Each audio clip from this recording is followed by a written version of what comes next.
travaillais de nuit dans un centre d'archives médicales, dans une petite ville portuaire du nord de l'Espagne. Pas un hôpital, pas une morgue, juste un bâtiment administratif sans public, où l'on numérisait des dossiers papier avant destruction. Mon travail était simple, scanner, vérifier les métadonnées, corriger les erreurs. Je le faisais mécaniquement. Il y avait toujours ce silence particulier après 2 heures du matin, même les serveurs semblaient respirer plus lentement. Le détail que j'ai ignoré au début était banal. Un fichier revenait souvent dans la file de traitement, toujours le même code patient, toujours marqué incomplet. Dans un système bien conçu, un dossier incomplet ne revient pas ainsi, mais je n'ai rien dit. Je pensais que c'était un bug de synchronisation. La répétition a commencé avec les horaires chaque nuit à exactement 03:14. Le dossier réapparaissait dans ma queue de numérisation, même si je l'avais déjà traité, même si je l'avais classé, même si je l'avais supprimé du lot 03:14 toujours. Au début, j'ai cru que mon logiciel était mal configuré. Puis, j'ai remarqué autre chose. Les logs, système montrait qu'un utilisateur interne l'ouvrait à 03:14, un identifiant d'employé qui n'existait plus dans l'organigramme. J'ai ouvert le dossier complet. Pas seulement les scans, il s'agissait d'un patient décédé, un homme d'une quarantaine d'années, entré aux urgences pour un traumatisme crânien mineur après une chute domestique. Le rapport médical indiquait qu'il avait été renvoyé chez lui après observation cause du décès hémorragie intracrânienne, non détectée, survenue quelques heures plus tard. Ce genre d'erreur arrive rarement, mais ça arrive. Le détail dérangeant était dans la feuille de triage, un score neurologique avait été entré, puis modifié, sans justification, sans signature. Les nuits suivantes, j'ai commencé à attendre 03:14, comme si c'était un rendez-vous.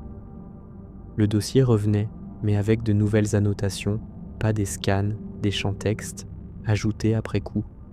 Il ne se plaignait pas, il parlait normalement, j'étais pressé. Je ne savais pas qui écrivait ça. Le système ne montrait qu'un compte fantôme. J'ai demandé au responsable IT, il m'a dit que les métadonnées pouvaient être corrompues lors des migrations de bases de données. Il m'a conseillé d'ignorer, toujours ignorer ce qui ne bloque pas la production. Je n'ai rien dit de plus, j'ai continué à scanner d'autres dossiers, mais je revenais toujours à celui-là. Une nuit, j'ai ouvert l'historique brut du fichier, pas via l'interface, via une copie locale du serveur que je savais comment monter. Il y avait des versions du dossier qui n'apparaissaient pas dans le système officiel des brouillons, des enregistrements automatiques. Dans l'un d'eux, le score neurologique initial était normal, dans le suivant, il chutait brutalement, puis il était corrigé à la hausse, comme si quelqu'un avait voulu effacer la chute. Le nom de l'infirmier était présent. Je le connaissais, il travaillait encore dans l'hôpital partenaire. Je n'ai pas cherché plus loin, je me suis dit que ce n'était pas mon problème. Les erreurs médicales sont étudiées par des commissions, pas par des archivistes. Mais à 03:14, le fichier revenait toujours avec d'autres phrases. Au trottoir, j'ai pensé qu'il simulait, il regardait son téléphone. Je voulais finir mon service. Je ne dormais plus bien. Je rêvais de formulaires de chant obligatoires, vides de boutons validés que je ne cliquais pas. Un soir, j'ai trouvé un autre dossier, lié à un incident interne jamais publié, un audit discret, réalisé après le décès. Il concluait « Erreur humaine, probable, absence de surveillance, surcharge, de travail classé, sans suite ». Mais les annexes contenaient quelque chose d'étrange, une interview audio de l'infirmier. Je l'ai écouté au travail avec un casque. Sa voix était calme, professionnelle. Il expliquait qu'il avait vu les signes, mais qu'il avait choisi de ne pas les noter immédiatement. Il voulait attendre la fin du rush. Il pensait qu'il s'en souviendrait. Il ne s'en est pas souvenu. À la fin de l'enregistrement, il disait une phrase qui n'était pas dans le rapport écrit. Depuis, je me réveille toujours à 03:14. Après ça, les annotations ont changé de ton. Je pensais que personne ne lirait ça. Je voulais juste dormir. Je revois son regard. J'ai cherché l'infirmier sur les réseaux internes. Il avait quitté son poste 6 mois après l'incident, congé maladie prolongé, puis démission. Aucun autre détail. Une nuit, à 03:14, j'ai vu quelque chose que je n'ai jamais pu expliquer. Le curseur de texte dans le champ commentaire s'est déplacé tout seul. Une phrase est apparue, lettre par lettre. « Tu as vu ? Je n'ai rien touché, je regardais l'écran. Le lendemain, j'ai vérifié les logs, aucun accès externe, aucun utilisateur actif à cette heure-là, sauf moi. Les nuits suivantes, le dossier ne revenait plus. À la place d'autres dossiers, marqués « Erreur humaine » apparaissaient à 03 14. D'autres patients, d'autres petites décisions, des retards, des oublis, des corrections, après coup. Tous avaient un point commun. Quelqu'un avait pensé « ce n'est pas grave ». Je n'ai parlé à personne parce que je n'étais pas censé avoir accès à ces données, parce que personne ne veut être celui qui ouvre ce genre de dossier. Il y a 3 semaines, j'ai reçu un mail interne, objet mis à jour, des procédures de triage. Une nouvelle règle, ajoutée après un incident récent. Le document joint mentionnait un patient décédé la semaine précédente. Même type d'erreur, même justification. Depuis à 03 14, je ne scanne plus. Je regarde la file d'attente. Je me demande lequel d'entre nous sera la prochaine annotation invisible. Je me demande si quelqu'un lira un jour mes propres métadonnées. Je me demande si le système gardera ma phrase, parce que je n'ai rien signalé.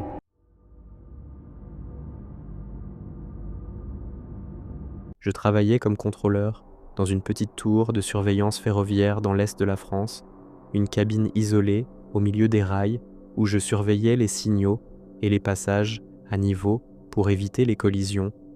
Mon travail consistait à vérifier des écrans et à confirmer manuellement certains signaux automatiques. Je faisais ça depuis des années sans jamais réfléchir. La nuit était toujours calme, parfois trop calme, et je passais beaucoup de temps à regarder mon téléphone en attendant une alarme qui ne venait presque jamais.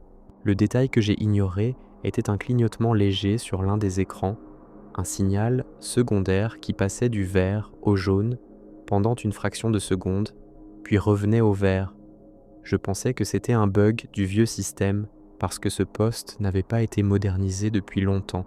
Je n'ai rien noté dans le registre parce que ça n'avait jamais causé de problème auparavant. La répétition a commencé la semaine suivante chaque nuit. À la même heure, le signal clignotait exactement à 01:47, toujours la même durée, toujours la même ligne ferroviaire secondaire qui transportait surtout des trains de marchandises. Je continuais à l'ignorer parce que rien ne se produisait. Un soir, j'ai reçu un appel d'un conducteur. Il disait que le signal était étrange, qu'il avait eu une impression de retard de confirmation, mais qu'il avait continué parce que tout semblait normal dans sa cabine. Je lui ai répondu que le système était stable et que c'était sûrement une latence. Le lendemain, un train régional avec des passagers a été redirigé sur cette ligne secondaire à cause de travaux.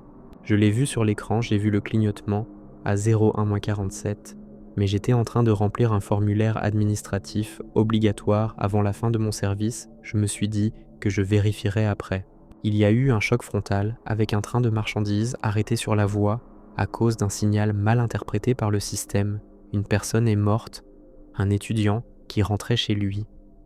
L'enquête a conclu à une défaillance technique combinée à une erreur humaine indéterminée. On ne m'a jamais interrogé directement. Après l'accident, j'ai commencé à revoir les logs internes du système. Les enregistrements montraient que le clignotement n'était pas un bug, mais une alerte de désynchronisation qui nécessitait une confirmation manuelle par l'opérateur de la tour. Moi, chaque nuit à 01:47, je voyais encore le signal clignoter, mais maintenant, il restait plus longtemps comme si le système attendait que quelqu'un fasse quelque chose. Je ne faisais rien. J'ai commencé à noter dans un fichier personnel ce que je ressentais, mais je ne l'ai jamais envoyé à qui que ce soit. Je pensais que ce n'était plus utile. Un mois plus tard, un audit interne a été lancé, mais il s'est concentré sur le logiciel et sur le matériel. Personne n'a demandé mes journaux personnels. Depuis l'accident, je me réveille toujours à 01:47, même quand je ne travaille pas. Je regarde l'heure sur mon téléphone et je pense au formulaire que je remplissais pendant que le signal clignotait. La semaine dernière, le système a été mis à jour et le clignotement a disparu. Mais je continue à ouvrir l'écran de cette ligne chaque nuit. Je regarde un signal qui ne clignote plus. Je n'ai jamais dit que je l'avais vu avant l'accident. Je n'ai jamais dit que je savais ce que ça voulait dire. Je n'ai jamais dit que j'avais choisi d'attendre.